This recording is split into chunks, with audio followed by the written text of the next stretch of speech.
Is the conflict between Israel and the Palestinians the revival of an ancient conflict recorded in the Bible? The nation of Israel is a resurrected nation. What if there was going to be a resurrection of another people, an enemy people of Israel? The Dragon's Prophecy.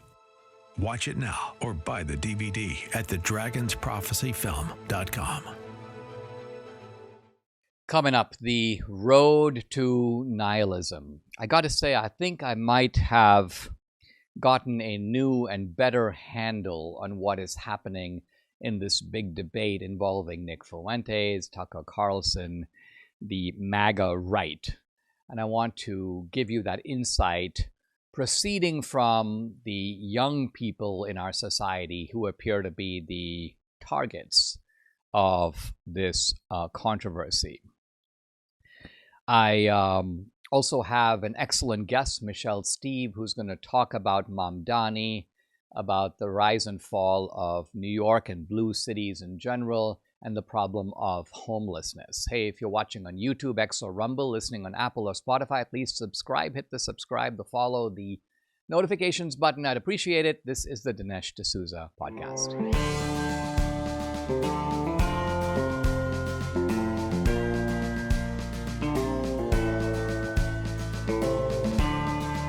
America needs this voice.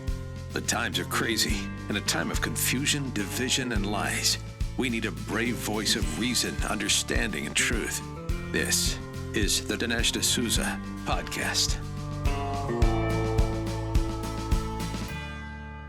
The plot continues to thicken, and things continue to get weirder and weirder, so that we have to, and I have to, pull back and try to get a new and better understanding of what is really going on. Because what is going on the surface, I think, is not what is really going on. And the earlier efforts that have been made by me and by others to try to get a handle on this situation are to some degree missing the point, and maybe in some ways even making things worse. Now, coming fresh off the production set of The Dragon's Prophecy, a film that you should see, it is actually the essential starting point of this whole debate, of this whole fight. And the way to see it, by the way, The Dragon's Prophecy film.com. You can stream it, you can order DVDs. That film has a climactic scene in which you see Debbie and me at the River Jordan. We're not alone. There are, in fact, a whole group of Africans there, and they are washing their hair and they're singing loudly. And so we try to find a quiet spot a little away from them. And we are baptized in the River Jordan by a pastor, and there is, well, in the film, this is shown to the backdrop of John Rich's great song "Earth to God," and this is the way the movie kind of closes out or brings you to the final scene. Is you have this immersion in the River Jordan. Now, let's look at the sort of theological significance of that. What do you see? Well, first of all, you have the river, the famous river that is in the Bible. Jesus is baptized in this river by John the Baptist. And that inaugurates something that is truly new, which is baptism. But at the same time, you have something that is very old. The river itself is much older than Jesus. It's been running as long as we know. Jesus himself is a Jew, as, by the way, is John the Baptist, as is everyone else who was baptized. None of them, by the way, upon being baptized, abandoned Judaism or stopped performing any of the Jewish rites and rituals, stopped For example, keeping the Sabbath, stopped reading the Jewish scriptures, the so-called Hebrew scriptures. None of that. The baptism was not seen by Jesus or by anyone around him as in some ways starting a new religion. Let's give it a new name. Jesus is the first Christian. There's absolutely none of this in the Bible. And so for Christians, the Christian life incorporates all of this. It's built right on top of it. And so when some of this debate started, I thought that it was an argument that was theological and political, and it was really about Israel.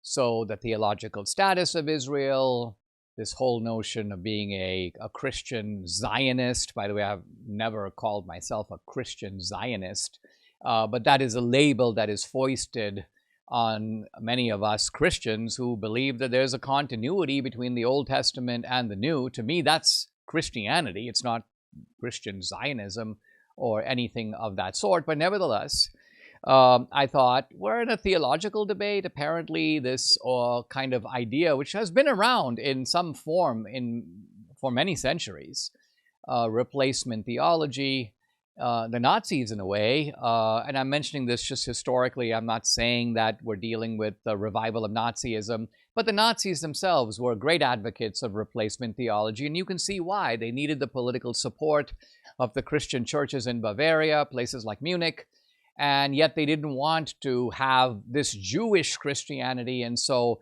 what the Nazis called positive Christianity was essentially replacement theology. The New Testament replaces the old. We want nothing to do with the Jews. We can kind of kick that ladder off, and Christianity, in a sense, is setting off on a new, not only a new course, but now an anti-Jewish course.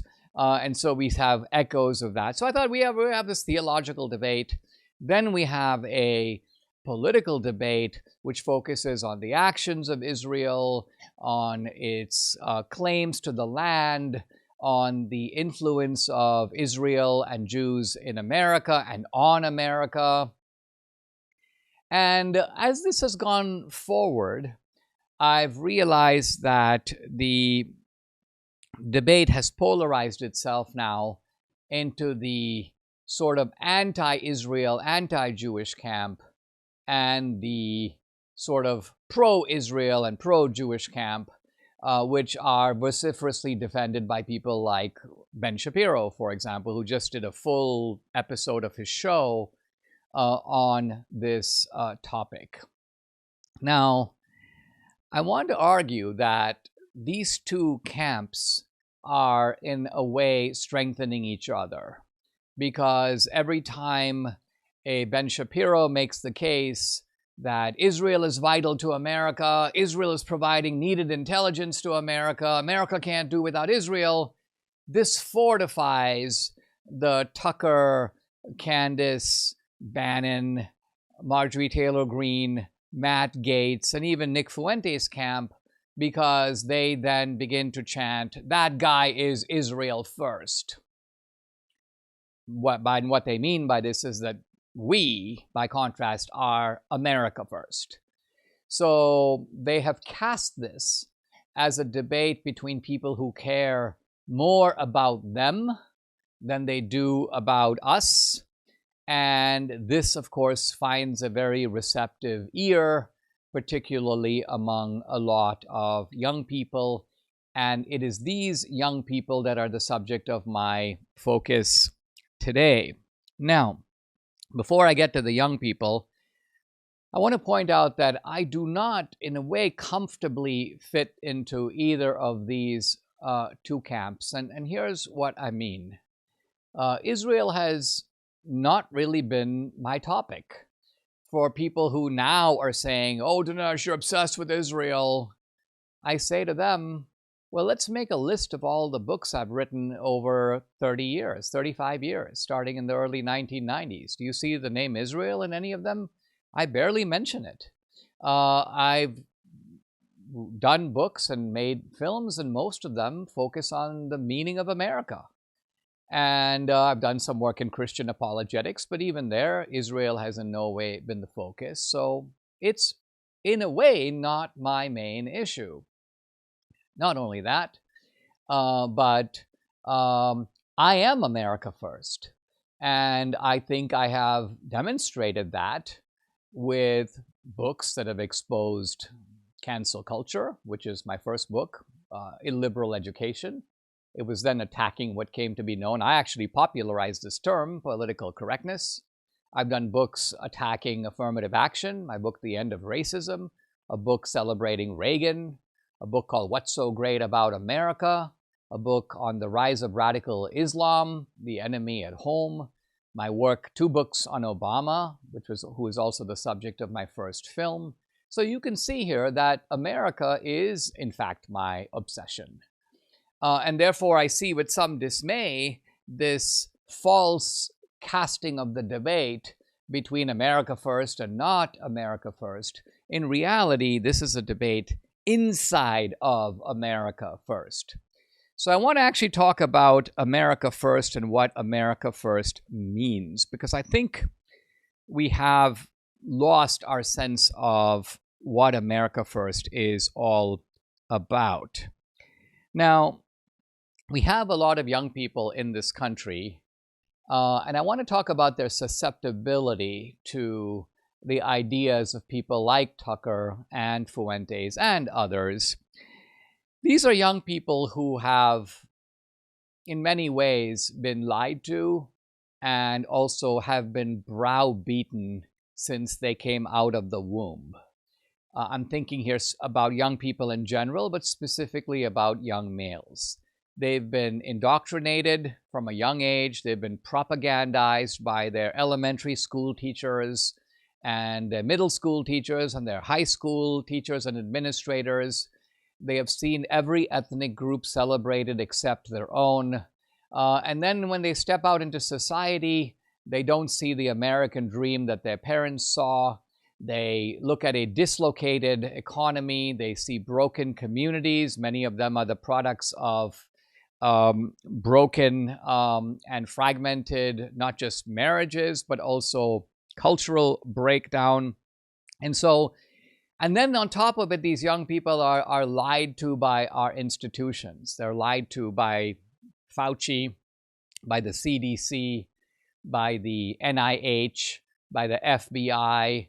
And many of us have contributed to the expose of these liars. And we have convinced these young people that there are elites in our society embedded in the government, but also in powerful institutions of academia, media, Hollywood, and so on, that don't care about them, don't care about citizens, don't care about working people, have a long list of other priorities, and the American citizen is at the bottom of the list, if on the list at all. So these young people already believe this. And they're not wrong. They're not wrong to believe it, by the way.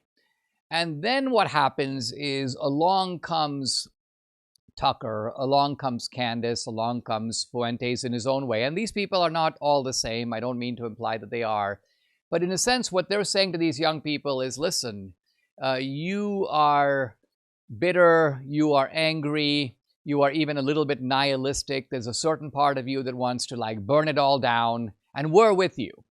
We're with you, and not only that, but we have a piece of new information for you. You have all these elites who are manipulating the system, this kind of global interconnected system of elites, this uniparty as we often call it. But there is a master manipulator, a manipulator of the manipulators, and that's the Jews. So in a sense, you can see here what I'm saying is that this faction on the MAGA right is building on an existing argument and an existing sense of frustration and discontent, but they are doing it by ultimately injecting, you can say, the Jewish element into it. And for this reason, I think, a lot of young people are like, wow, that's right. All these other people have been shafting us, and you are now giving us a sort of, new and deeper understanding. We thought we were at the ground floor, and you're showing us that there's a basement level. And so for a lot of young people, this seems to hit them with a sense of epiphany or even discovery. So where am I going with all this? Where I'm going with all this is I'm not blaming these young people. And I'm saying, moreover, that these young people have been neglected by the mainstream Republican Party. And they've been neglected even to some degree in MAGA, which is not speaking straight to their concerns. When a lot of young people say things like, I don't care about anti-Semitism, or even let's take a more extreme formulation by Nick Fuentes, who says he's, quote, Team Hitler. And of course, this causes the Ben Shapiros of the world to absolutely freak out. Oh, we have a Nazi in our midst. Actually, in my opinion, we don't. Nick Fuentes is not really a Nazi. I've got to see him up close. He's not a Nazi. And what I mean by this is he can't really be a Nazi. He's a very weak beta male type of guy. He's a bit of a pansy. He speaks in this kind of tweaky, high-pitched voice. He's not going to do what Hitler did. Hitler could line up the leaders of his own militia, Ernst Röhm, and basically say, shoot him. Hitler had no compunction about witnessing mass-scale slaughter. Is Fuentes going to do those things? No. No one even thinks that. Fuentes doesn't think that, nor do any of his followers think that. Here's what I'm getting at. Nick Fuentes is not a real Nazi. What he is a Nazi. He's playing a Nazi shtick. He is a performance artist Nazi. He is doing a Nazi routine. And by the way, his followers know that. So it's a wink-wink game between him and his followers, but evidently there are other people on the MAGA right, and particularly Jews, and you can understand why. They don't get the joke. They go, we are dealing with a Nazi problem in the Republican Party, and meanwhile Nick and his followers are laughing, he, because to them, being a Nazi is nothing more than striking a rebel pose. It's Jimmy Dean, not circa the 1950s, but circa the early part of the 21st century. This is the rebel stance. This is the big FU. This is the middle finger. This is taking the ultimate, I refuse to play by the rules of the establishment. So that's the shtick that Nick is going for. That is the key to understanding his popularity. It is that ultimately he is saying to all these angry, dislocated, lost basement dwellers, these people who, by the way, have a magnified influence on social media, partly because they have no life. And the life that they have, they hate. They hate their lives.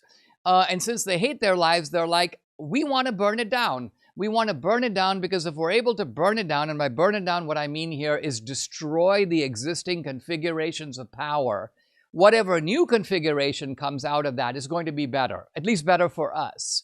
And so this is the mood and the attitude. This is the nihilistic frame of mind that we are dealing with here. It is a frame of mind that does need to be addressed, or what needs to be addressed are the underlying concerns behind it that are causing people to want to strike this kind of a desperate rebel stance. That is a legitimate issue. And I do not think that the underlying concerns of these young people are either misplaced or worthy of being just simply ignored or simply repudiated. Now, this being said, I think that the Pied Pipers who are coming along to purport to be their leaders, not even so much Nick, because Nick is just sort of doing his own thing, but rather people like Tucker and Bannon and others. So these guys are trying to capitalize on this nihilism. And what they are trying to do is create of these discontented, rootless, angry, bitter. They're trying to make them into a social media, and in some ways to make them a social media militia. Because think about it, when you've got nothing to do, when you're staying up all night eating potato chips, you're going to sit around and abuse everybody that you see on social media, including me, including Dana Lash, including all the Josh Hammer, and you just let loose. You know, Dinesh needs to go back to India, and you abuse people's looks, and you abuse their families. And by the way, you're doing this for 8 hours straight, and there are another 300 of you doing the same thing. And so it gives the impression that you've got a massive army, not because there are actually tons of people, but because there's a small group of people, relatively small, with nothing to do and a lot of time on their hands. And they are driven by this kind of nihilistic or negative energy. And what I'm saying is that the very sly leaders on our side, if you can call it our side, that's a topic for another day, guys like Tucker are, how do I manipulate this group? How do I become the Pied Piper of this group and use them as my militia to take over the Republican Party? In other words, how do I use them as the goons to beat mainstream Republicans into submission and into silence? And how do I ultimately channel their rage and their negative energy to intimidate not just Turning Point USA, not just the Heritage Foundation, but ultimately also the congressmen, the senators, Vice President Vance? It could well be that these guys, these leaders have realized, you know what, we're not going to get Trump. But Trump isn't going to be here forever. There's going to be a big fight for the future of MAGA after Trump. That's where we come in. That's where these goons can be very useful to us. We don't care about them per se. We're really not trying to make their lives better in any meaningful way. But if we can steer them into battering rams against, for example, J.D. Vance, then ultimately it means power. Not power for them, but power for us. Guys, Thanksgiving holds so many memories. I'm sure it's the same for you. Right now, there's a girl finding out she's pregnant, and in the next couple of weeks, she's going to make a decision. And whatever decision she makes will become her memory of this Thanksgiving season for the rest of her life. Now, what will she be thankful for a year from now? You. She'll be thankful that you introduced her to her baby by providing a free ultrasound, and she'll be thankful that she chose life as she prepares for her baby's first Thanksgiving. Take a stand for life by providing an ultrasound with preborn. When a young woman sees her baby on the ultrasound and hears her baby's heartbeat, she is twice as likely to choose life. Just $140 provides 5 ultrasounds that can save 5 babies. $280 saves 10 babies. A gift of $15,000 provides an ultrasound machine that can save thousands of babies for years to come. Here's how you can help. Call 833-850-2229. Again, it's 833-850-2229, or go to preborn.com, Preborn, preborn.com/Dinesh. I know a thing or two about being targeted by the government, but don't give them a reason to target you. Owing the IRS back taxes? Well, that's a good way to get targeted. Are your tax returns still unfiled? The tax extension deadline may have passed, but for millions of Americans, the real trouble is just beginning. If you miss the October 15 deadline or owe back taxes, the IRS is ramping up enforcement. Every day you wait only makes things worse. And here's the harsh reality. The IRS can charge a penalty of 5% a month, up to 25% of your total tax bill, just for not filing. That's in addition to what you already owe. The good news, there's still time for Tax Network USA to help you. If you're self-employed, if you're a business owner, and hey, even if your books are a mess, they've got you covered. Tax Network USA specializes in resolving financial chaos and getting you back on track fast with tools like property seizures, bank levies, wage garnishments. The IRS is applying pressure at levels we haven't seen in years. It's not too late to regain control. Your consultation is 100% free. In one short call, a few simple questions, the experts at Tax Network USA can determine how much you can save. Go ahead and call 800-958-1000. Again, 800-958-1000. Please tell them Dinesh sent you. Visit tnusa.com/Dinesh. Let Tax Network USA help before the IRS makes the next move. Guys, I'm delighted to welcome to the podcast a new guest. It's Michelle Steeb, and she is the founder of Free Up Foundation. She's also the author of Answers Behind the Red Door, Battling the Homeless Epidemic. This is actually based upon many years that she spent as the CEO of a Northern California program for homeless women and children. She's also a fellow at the Discovery Institute, and you can follow her on X at Steeb, S-T-E-E-B, Michelle. Michelle, welcome. Thanks for joining me. I appreciate it. We have a remarkable phenomenon going on in New York City.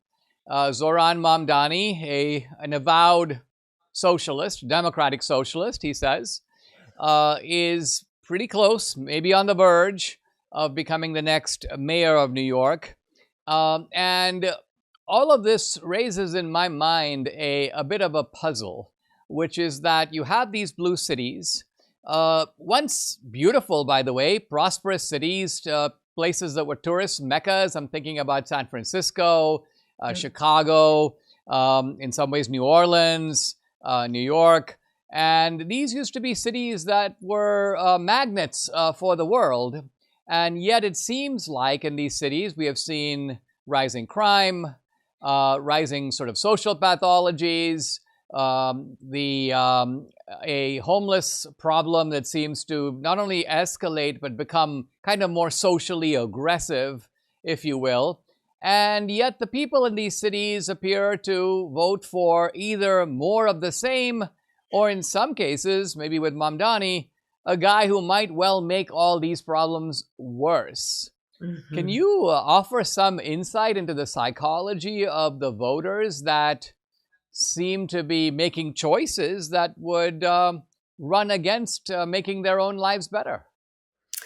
It's a fantastic question. I wish I could, authoritatively give you an answer. But what I will say is, somewhere along the way, we changed the definition of compassion to something that I call laissez-faire neglect. Like, let them be, let them, decide, let government take care of them, let them not have to have a responsibility in their own lives. And that is such a detrimental definition of compassion as it relates to the homeless, but also as it relates to, the entire country and every issue area. We, at the core of this issue, the homelessness crisis, we've got to remember that these are human beings, and human beings we need to be productive. We need to feel a part of a community. We need to be healthy in order to, fulfill our potential. And we've, along the way, again, with this, reform definition of compassion, this, horrible definition of compassion, we are saying to the homeless, they can just continue to live in misery on the streets. And when they decide they want to get healthy, we will help them get healthy, but we're not going to require that of them.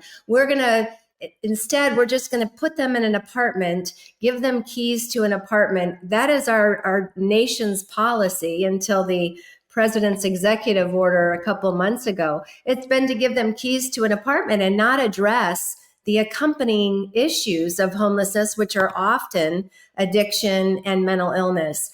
And I, in one of my more recent pieces, wrote that this is, what I call laissez-faire neglect. We're just letting people stew in disease that do not understand how sick they are, and it's not working. The country is at the highest point ever in the nation's history of homelessness, with up 35% since we put this keys to an apartment policy in place, since we decided we were no longer going to fund as part of their housing treatment services, such as mental illness and addiction. The death rate is up 77%. It's just been a major disaster. And so to your question, why is this? It's because we've forgotten the importance of accountability and human productivity in a lot of our social ills, homelessness being the one we're talking about today. Michelle, many years ago, I read a book by the historian Gertrude Himmelfarb, and it was about the Victorians of the 19th century in Great Britain and their attitude towards social ills, whether it be homelessness or whether it be welfare, whether it would be the group of people that they rather bluntly called bums. Their idea was that the government and society has a moral duty to help, but that comes with a reciprocal responsibility on the part of the one being helped to make every effort that he or she can to better their own life. And this arrangement was canceled if you didn't have the reciprocity. So in other words, if the guy goes, yes, I want the benefit, but I refuse to work, it's like, all right, then you don't get the benefit. Right. And I think what you're saying is that we have a social policy today as a country that is the exact opposite of that. It offers these benefits, but the benefits are not conditioned upon really anything. They not only do not encourage responsibility, but they encourage irresponsibility. Am I right in saying that because this points to the pathway of how these policies might be able to do better?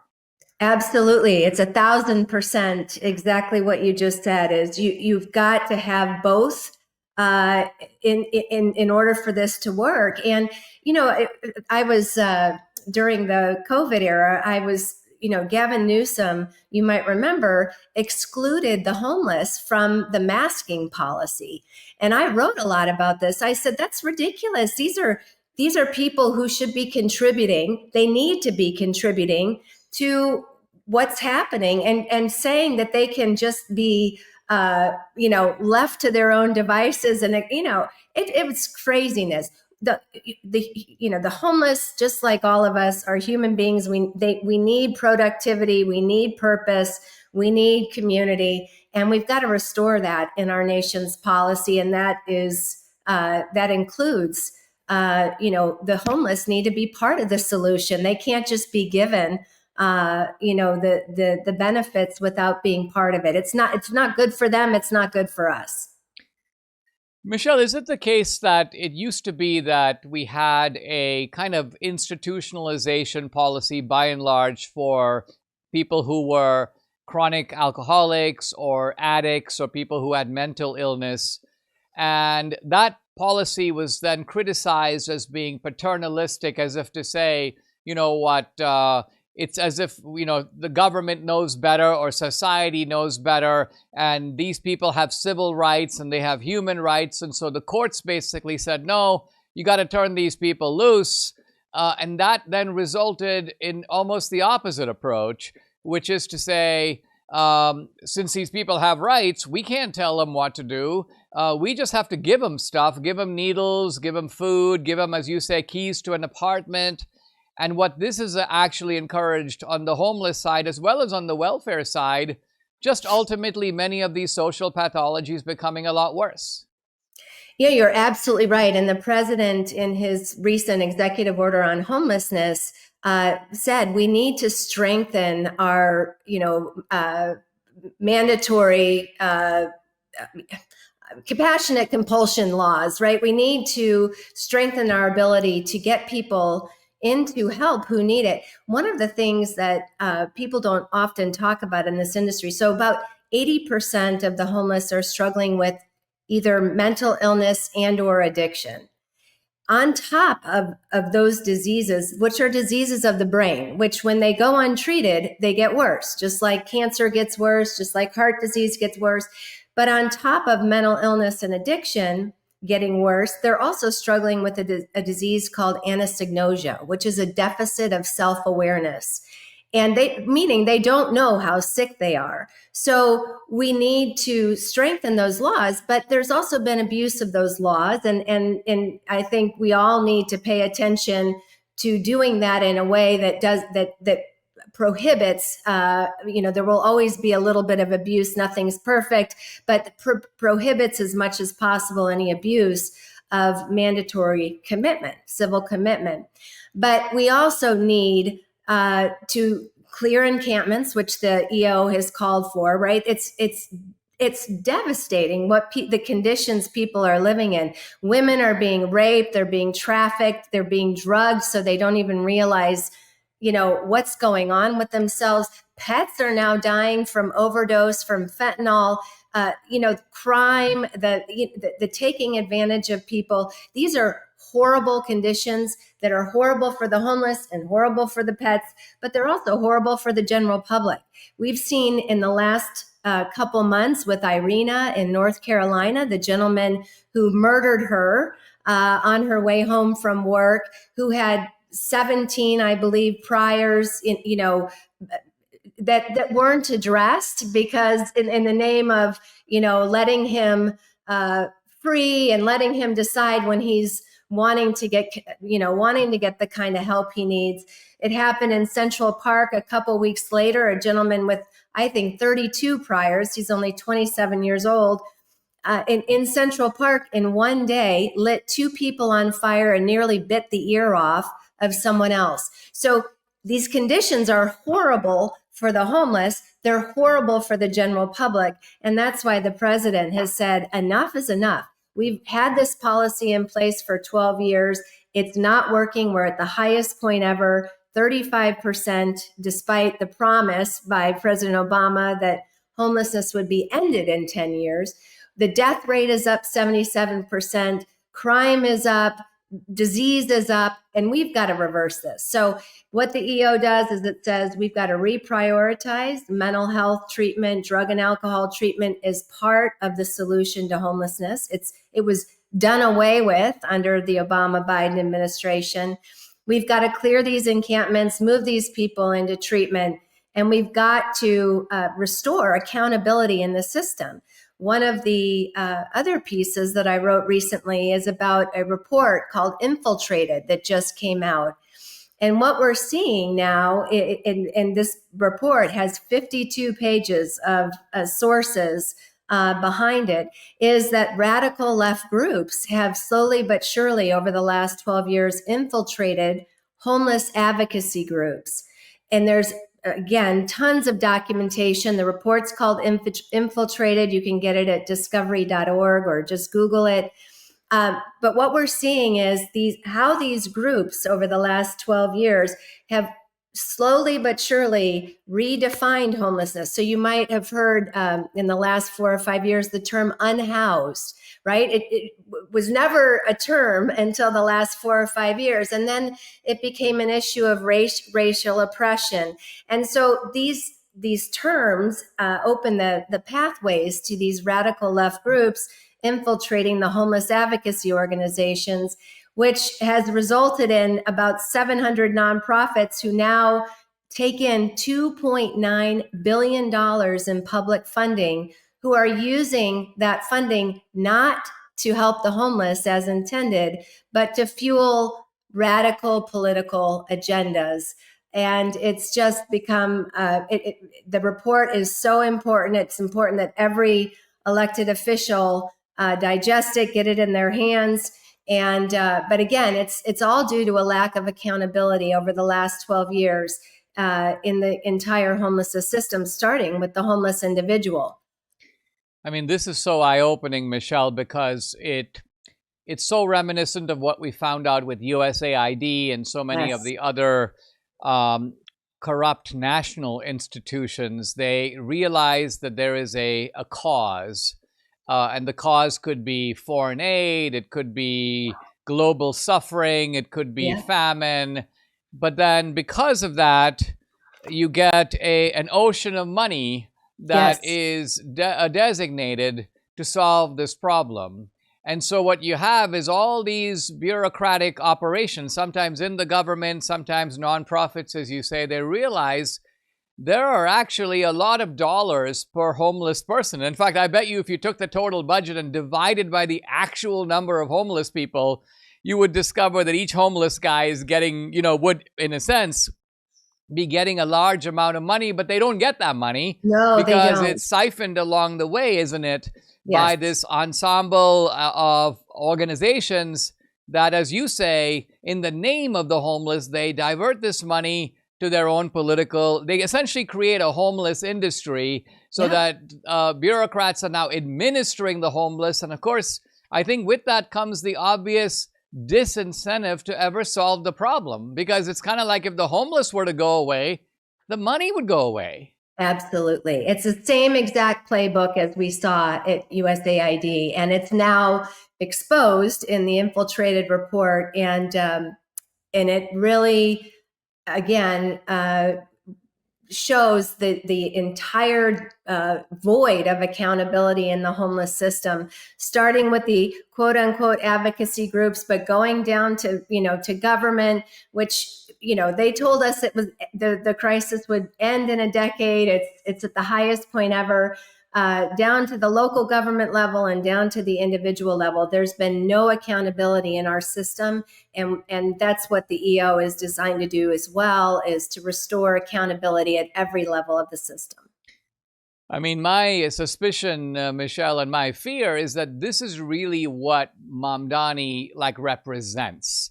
When he talks about democratic socialism and he talks about I'm going to lower prices or I'm going to create grocery stores, what he's really talking about is taking the model that you just described and multiplying it across the entire sphere of government. So you have all this money being diverted, all these bureaucrats. Obviously, these are going to be people that he gets to oversee, that he directly or indirectly appoints. And so a lot of well-meaning people are voting for causes based upon, I'd like to see the homeless live a better life, and I'd like to see illegals have a chance to make it in this country, and I'd like to see rent prices come down, and I'd like to see groceries more affordable. So you have a well-meaning cause, you then have cynical bureaucrats swooping in, and then you have massive ripoffs and looting of the treasury and of the taxpayer, all in the name of that supposedly benign cause. Guys, I think you should check out this report, Infiltrated. It's on the Discovery Institute website. Also follow Michelle Steeb on X at Steeb, S-T-E-E-B. Michelle, thank you very much for joining me. Thank you, Dinesh. Good luck with your film, too. Thank you for producing that. Thank you. Thank you very much. Incorporating a wide variety of whole food ingredients into my daily routine is key for me, and I get it from here. Balance of Nature, fruits and veggies in a capsule. These are fruit and veggie supplements. They make it simple by just giving me the fruits and veggies I need and that I simply don't have the time or energy to eat one by one. Now, these harvested ingredients are freeze-dried into a fine powder using an advanced vacuum cold process to better preserve nutritional value. I can say with absolute confidence I'm getting 31 ingredients from fruits and veggies. And by the way, if you don't like taking pills, no problem. Consider opening the fruit and veggie supplements, mix the powder into a smoothie, or sprinkle it over the food. You're done. Join me in taking Balance of Nature every day. Go to balanceofnature.com. Get a free fiber and spice supplement. This is the fiber and spice. Very good for you. Plus, you get 35% off your first set as a new preferred customer by using the discount code, which is America. Again, go to balanceofnature.com. Don't forget the discount code America. You get a free fiber and spice supplement. You also get 35% off your first set as a new preferred customer.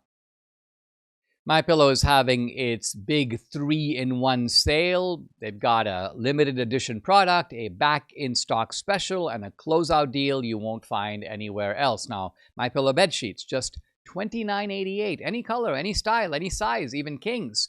Regular price $119.98, now only $29.88. Wow, but once they're gone for good.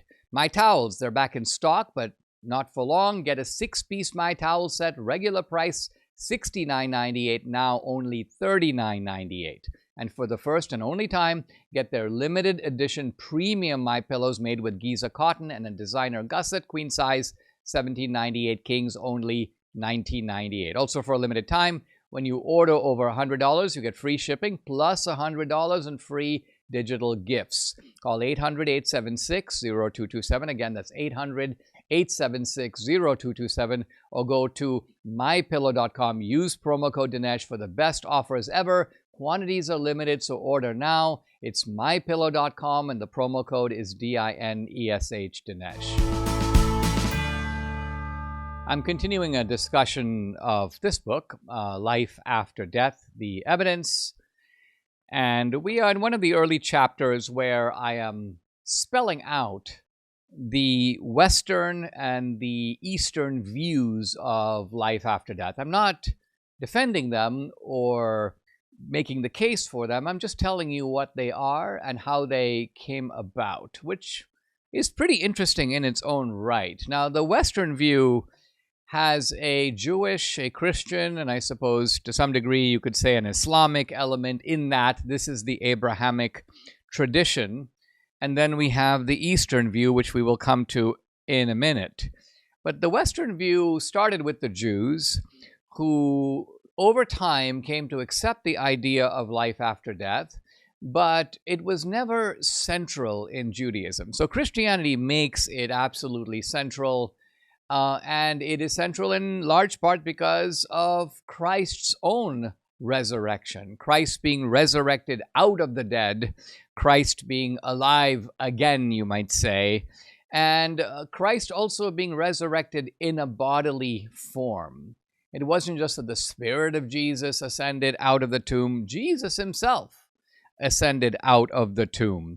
And remember, when Jesus appeared to his followers, he appeared in a certain kind of renewed human form. He had a normal-looking body. One of the apostles could touch his hand and see the wound. He could eat fish. So he was, in other words, able to perform normal human tasks. He didn't appear in sort of a spectral or ghostly form. He didn't appear to his disciples in a dream. He appeared and was like walking among them.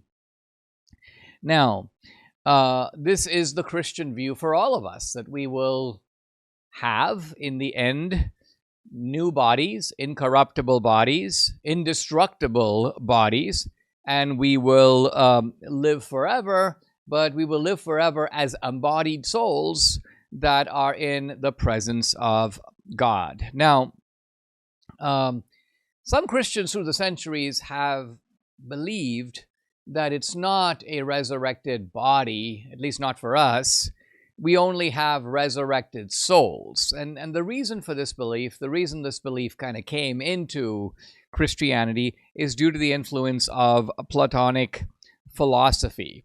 In Platonic philosophy, the material body disintegrates and only the soul lives on. And so some Christians who, by the way, were shaped in their learning, in their studies, by reading Aristotle, by reading Plato, they picked up this idea of the immortality of the soul, and they sort of left out the idea of the resurrection of the body. Not only that, but the Greek idea of eternity, and also to some degree the Jewish idea of eternity, were extending time indefinitely into the future. Aristotle, by the way, extended time indefinitely forward as well as backward. And Aristotle said that there's no reason to think that the universe must have been created. For all we know, it could have been there forever. So in other words, eternity stretching continuously and infinitely back in time. But this is actually not the Christian view. The Christian view of eternity is different. It is a realm outside, or you may say beyond time. The church father Augustine argued that time itself is not eternal, that God made the universe not in time, but with time.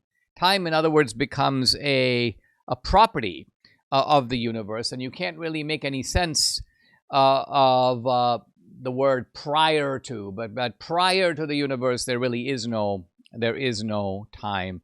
And what all this means is that life after death in the heavenly realm is not simply an extension of time, but a suspension of time. There is no time. This is very hard for us to envision because, of course, we live in time. Time and space are inescapable dimensions of our experience. But nevertheless, conceptually, we can understand that if something is a property of our lives and our world, it is quite possible to have a world in which you don't have those things at all. Now, we'll come back to all this, but let's go east a little bit and examine the Eastern religions just to see how they're thinking about life after death. And here we get a very different perspective, one that actually bears a little bit of a resemblance to the Greek or Platonic view, but is also distinct from it. Now, I want to dispel the idea that you sometimes hear from people that some of these Eastern religions, like Confucianism or Confucianism, you can argue about whether it's a religion, by the way. Some people say it's an ethical system, whatever it is. Confucianism, Buddhism, Taoism. Some people say, well, these are atheistic. They reject the idea of life after death. I've read articles by people like Thomas Huxley, who was Darwin's bulldog, a friend of Darwin. He says that that Buddhism is a system of belief which rejects the idea of immortality. This is actually wrong because, well, there's an element of truth to it, but overall it's wrong. Now, Confucianism is indeed, as I mentioned, more of an ethical code than it is a religious worldview. At one point, Confucius says, "You do not know about life." He's talking to one of his disciples. So he goes, "So how can you understand death?" And here what Confucius is doing is kind of what Socrates was doing. He's like, I'm not saying that there isn't life after death. I'm asking you to focus on how you should live in this life. And that was Socrates' view when he was confronted by the pre-Socratics. The pre-Socratics were speculating about, this is what the stars are like, this is what the heavens are like. And Socrates is like, well, first of all, you don't know anything about that.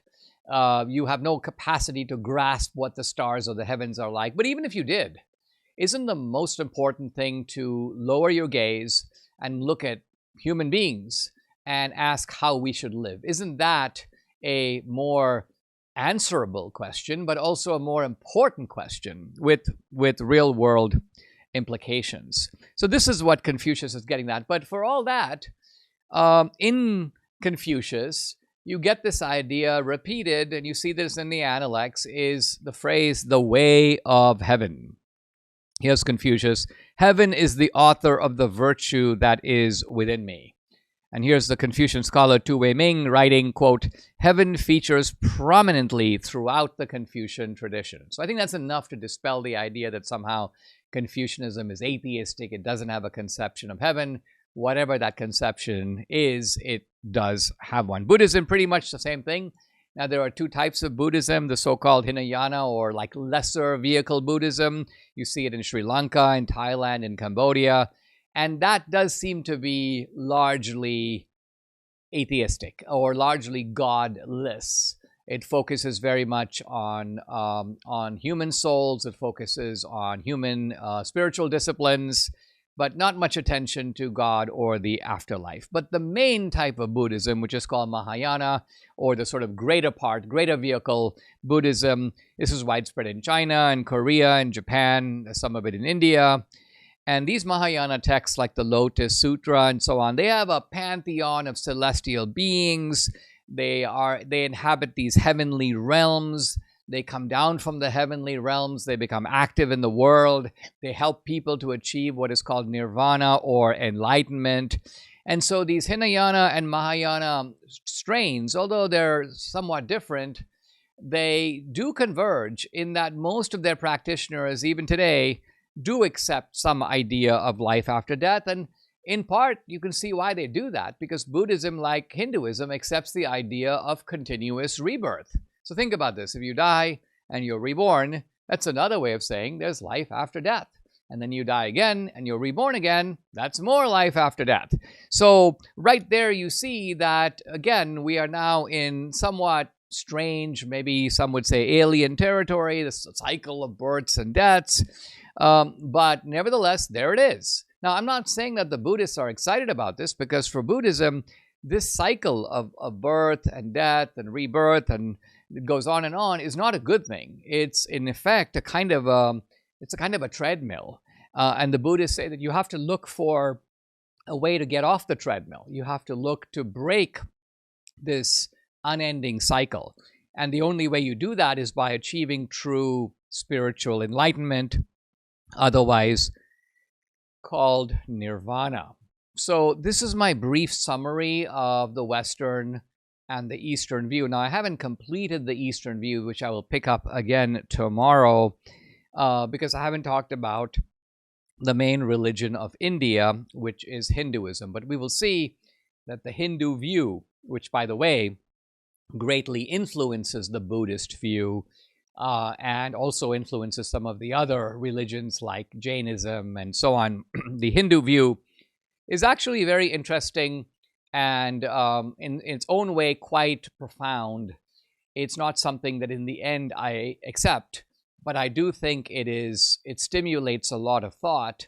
And as it turns out, there is a very powerful tradition of Western philosophy that begins with Immanuel Kant, but then continues with the philosopher called Schopenhauer, that converges on this Hindu tradition. It's not, by the way, that Schopenhauer read the Hindus and was like, oh, wow, they're right, they've got a great idea. No, it's that Schopenhauer, working in a completely different tradition and operating entirely within the mainstream of Western philosophy, develops his ideas and his whole system and puts it out. And then someone tells him, hey, guess what? You're saying pretty much what the Hindus have been saying for centuries. And Schopenhauer's like, what? And he goes and checks it out, and he sees that although the Hindus and he have come at it from completely different starting points, they seem to have ended in a very similar destination. So what you have here is something that is not only sort of religiously interesting, which is how these Hindus think, but how there is a school of Western philosophy, a very influential school of Western philosophy, that arrives at the same general understanding of life and also life after death as the Hindus. And we will pick up on that next time. Subscribe to the Dinesh D'Souza podcast on Apple, Google, and Spotify, or watch on Rumble, YouTube, and SalemNow.com.